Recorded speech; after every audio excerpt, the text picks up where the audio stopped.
Hello YouTube के हमारे समस्त व्यूअर्स, समस्त गूगल परिवार, समस्त यूट्यूब परिवार, समस्त हमें इतनी अच्छी सेवा देने वाले यूट्यूब कर्मचारियों,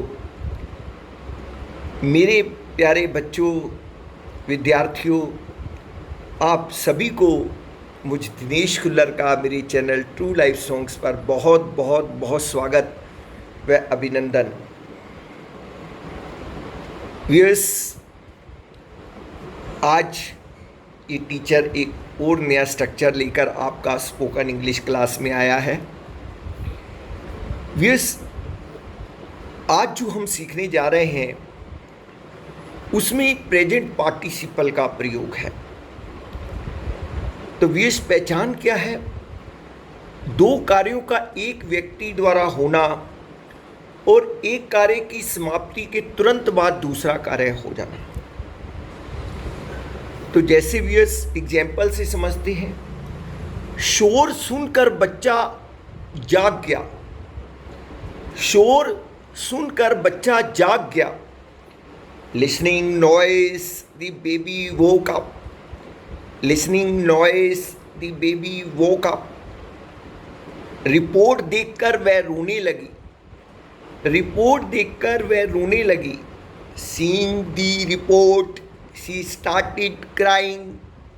Seeing the report, she started crying. दराज खोलकर मैंने पेन निकाला। दराज खोलकर मैंने पेन निकाला। Opening drawer, I took out pen. Opening drawer, I took out pen. Coat पहनकर मैं घर से बाहर चला गया। Wearing coat, I went out from home. Wearing coat, I went out from home. Police को देखकर रोहित भाग गया। Seeing the police, Rohit ran away. Seeing the police, Rohit ran away. मेरे प्यारे बच्चों, इसी प्रकार से कुछ और वाक्य मैं आप जी के लिए बोल रहा हूँ, उनको वीडियो की समाप्ति के बाद तुरंत बनाकर देखिएगा। संदेश छोड़कर वह दफ्तर से बाहर चला गया। संदेश छोड़कर वह दफ्तर से बाहर चला गया। फूल तोड़कर उसने माला बनाई। फूल तोड़कर उसने माला बनाई। खाना खाकर उसने आराम किया।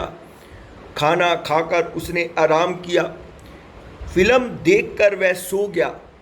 फिल्म देखकर वह सो गया। तो मेरे प्यारे बच्चों, इसी प्रकार से बहुत सारे वाक्य बनेंगे। आप बनाते चले जाइए, सीखते चले जाइए, ये टीचर सिखाता चला जाएगा। व्यूअर्स, ये हमारा जो सिलसिला है ये रुकना नहीं चाहिए व्यूअर्स, सीखने सिखाने का। और आपने सतत मेहनत करनी है व्यूअर्स, घबराना नहीं, मेहनत से रुकना नहीं, थकना नहीं, बिल्कुल लगातार मेहनत करनी है व्यूअर्स।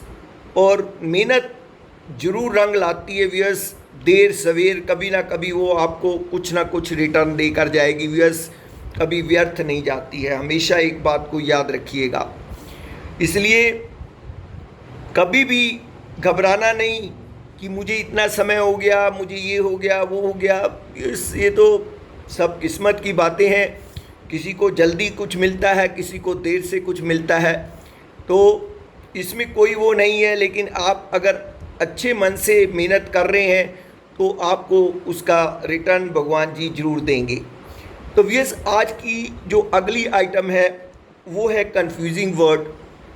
कंफ्यूजिंग वर्ड में रूफ और सीलिंग के पर बात करने जा रहे हैं। इस बहुत ही कॉमन है और जनरली हम में से बहुत सारे, क्या लगभग 95% लोग इसके बारे में जानते ही होंगे।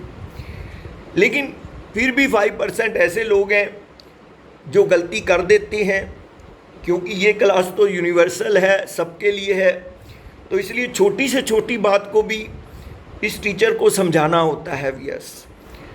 आपको मालूम है तो अच्छी बात है, रिवीजन होगी, सुनिए आप उसे।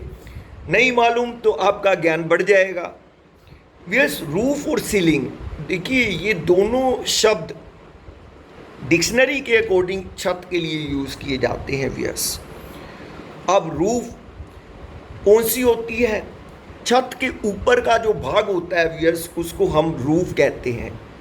जैसे मैं कहता हूँ he standing on roof, he standing on roof, viewers ROOF roof, और ceiling CEILING ceiling.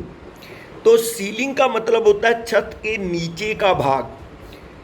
This is a ceiling fan. अब देखिए मेरे प्यारे व्यूअर्स, कभी भी हम छत के पंखे को रूफ फैन नहीं बोलते हैं, हमेशा उसे सीलिंग फैन ही बोलते हैं। इसलिए बोलते हैं क्योंकि वो छत के नीचे लगा हुआ है। ठीक है, तो मेरे प्यारे बच्चों, रूफ का मतलब छत के ऊपर का भाग और सीलिंग का मतलब छत के नीचे का भाग।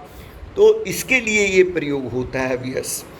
तो चलिए आज के डेली यूज सेंटेंसेस को हम कर लेते हैं।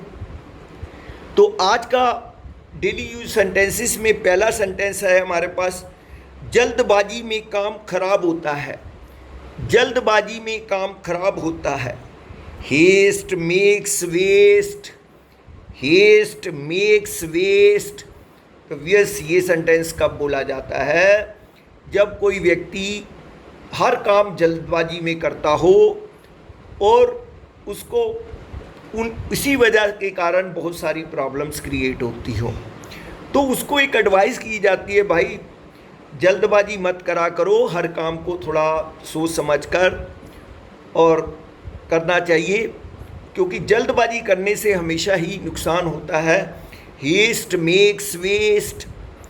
नेक्स्ट सेंटेंस है, मैं ये समझ या सुन नहीं पाया।